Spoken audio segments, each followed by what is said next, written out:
Hello, kumusta?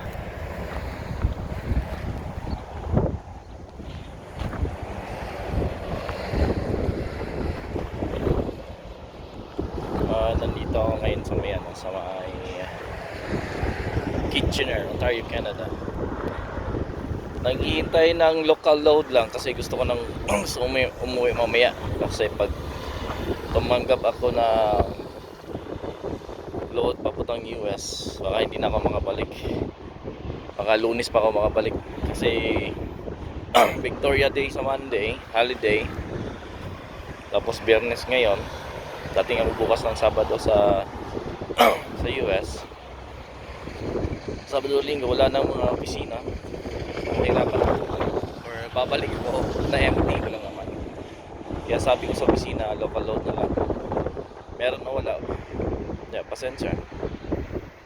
Naka ano na rin ako, naka 5 biyahe ako ngayon. Okay na rin yung kita. Makakabayad na rin ng bills. Ng mga bills. Kaya hintay-hintayin na ako ng hanggang alas 2 o alas 3. Pag wala, uwi na ako. Alauna na ng hapon ngayon. Friday. Dito ngayon sana. Ito yung motor ko. Sa may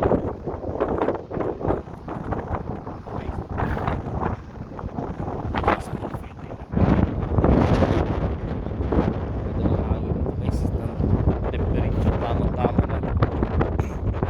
Perfect. Naka-t-shirt lang. Kahit malakas yung hangin.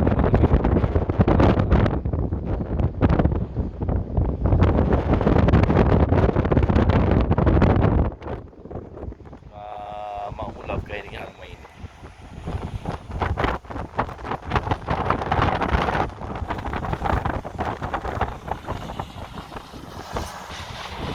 ayun yung tapat ng aking Facebook. Yan. Pagawa ng sasakyan ay minsan tawag ito Photoshop.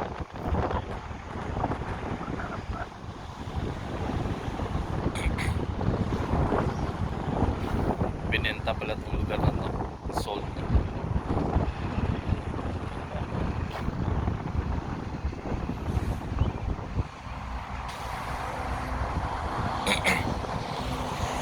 Nandaan dito sa Canada, mini-maintain nila yung mga damo, kinakat nila. Ayan.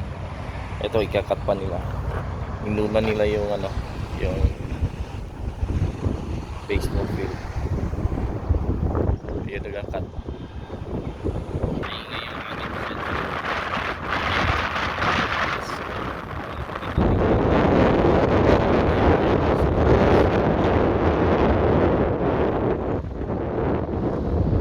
Ito yung susunod. Kinakat nila yung damo para maganda tingnan, green. Ayan. Yan, tsaka ano rin, para hindi mainit masyado kasi pag puro lupa lang ganito, magre-repeat yung init. So ginagawa na, lagyan nila ng glass yan para hindi ganun mainit yung lupa.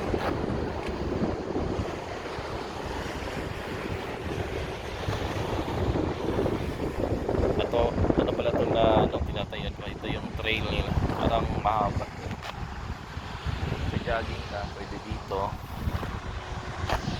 pwede rin dyan sa tabing kalsada kasi may pedestrian lane yung daanan ng tao sa sidewalk. Pwede ka mag-jogging dyan. Dito pwede rin bisikleta. Kadalasan nakikita ko dito na area, nagbe-bisikleta. Ayan. Ayan, pupunta doon. Malayo yata ito eh. Makaabot doon sa kawan. Doon si buddy ko. Pag wala kaming load ngayon, uwi na kami. Papahinga naman. Babawi na lang next week. Ganyan talaga, no. At least kumita ngayon. Thank you kay Lord. Bigyan kami ng Lord ng pangbayad ng bills namin. Salamat. Kahit na 5 biyahe, may iksi-iksi. At least flat rate. Merong 150, merong 250. Tsaka yan, bintahan ng sasakyan, mga used cars. Yan, meron lang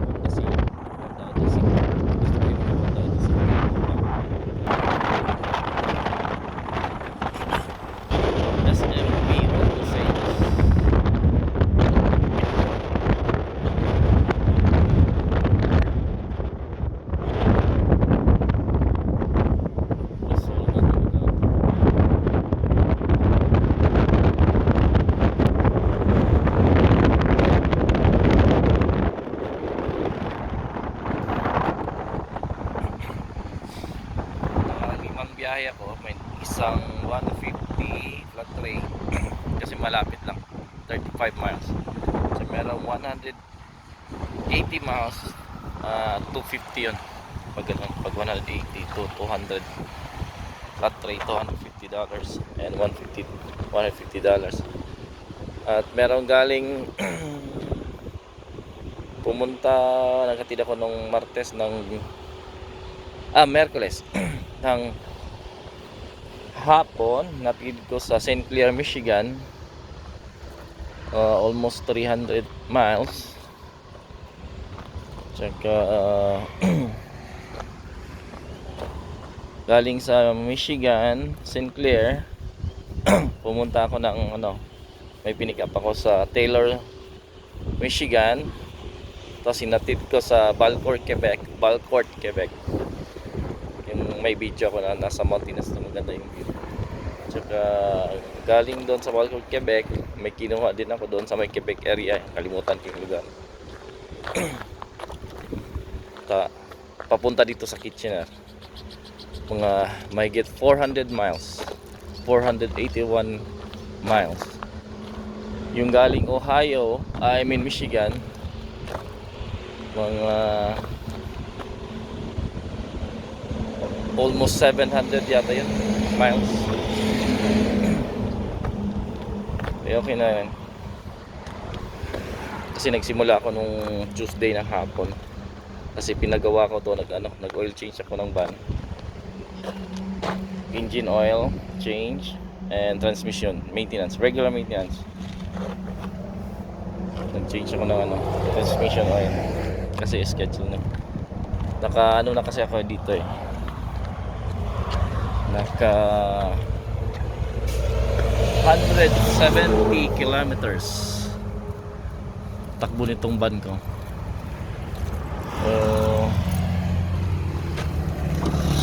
Ano ko lang to,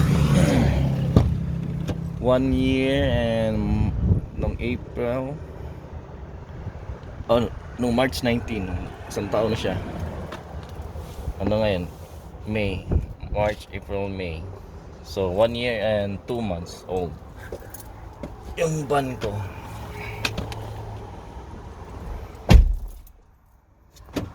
Kaya nag oil change, yung oil change every month ako nag-change ng oil. Tapos yung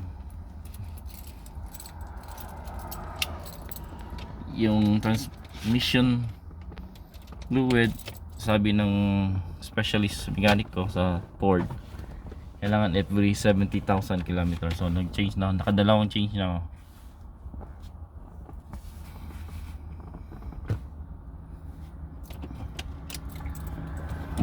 Nakadalawang oil change na ako.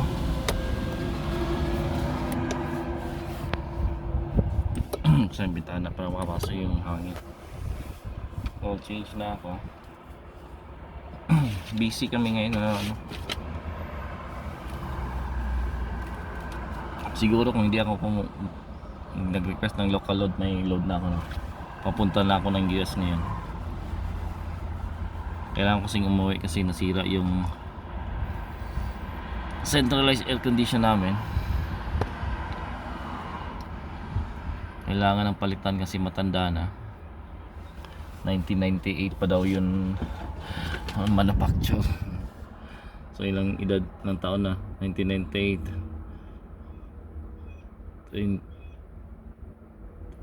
years old na yung air condition namin. Tsaka yung furnace namin, yung heater namin, papalitan na rin para bago na.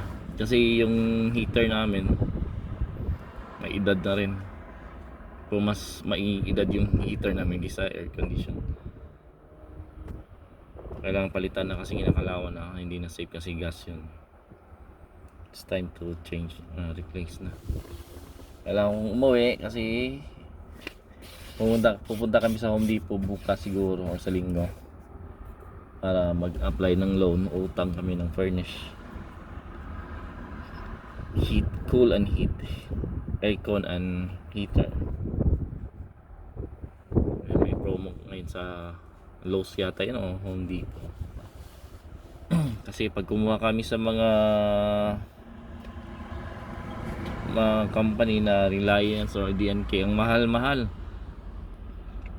Kung utang kami sa kanila o rental. Sabi nila rental to, magbabayad kami ng 230 a month. Kung rent to own, magbabayad kami ng 230 a month in 10 years. So kwinenta namin yung within 10 years na rental, umabot ng $20,000. So ano kami kung anong mas maganda. So nung pumunta kami sa Home Depot yata yun na si Mrs. nag-inquire doon, meron palang promo sila, $7,000, bayaran ng 3 years 200, mahigit din yung 210 yata rin, mas mura kaysa kasi 7,000 lang in 3 years. So yun ang wala pang interest. Doon na kami sa Home Depot.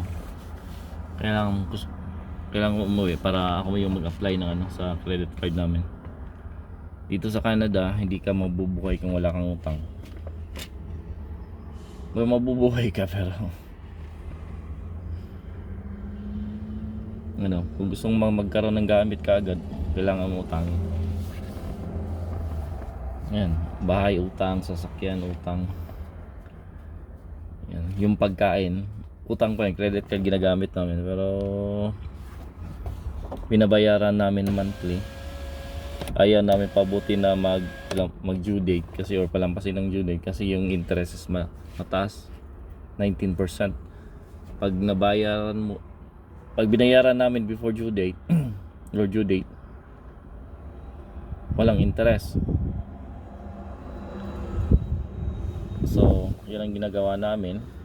Tapos ang tawag nung nag-earn din kami ng points, kaya yun ang habol namin. May kuha kami ng points sa SIM card sa Scotiabank. Tapos yung SIM card ginagamit namin pangbili ng pagkain sa restaurant.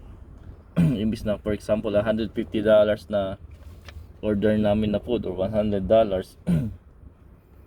gamitin namin yung points na yon, magbabayad na lang kami ng $10 to $15 cash or credit card pa rin gamit. So nag-earn kami ng mga points sa lahat ng mga grocery namin, gas, everything na bibili kami. Yun ang ginagamit naman, credit card. Nag-earn kami ng points.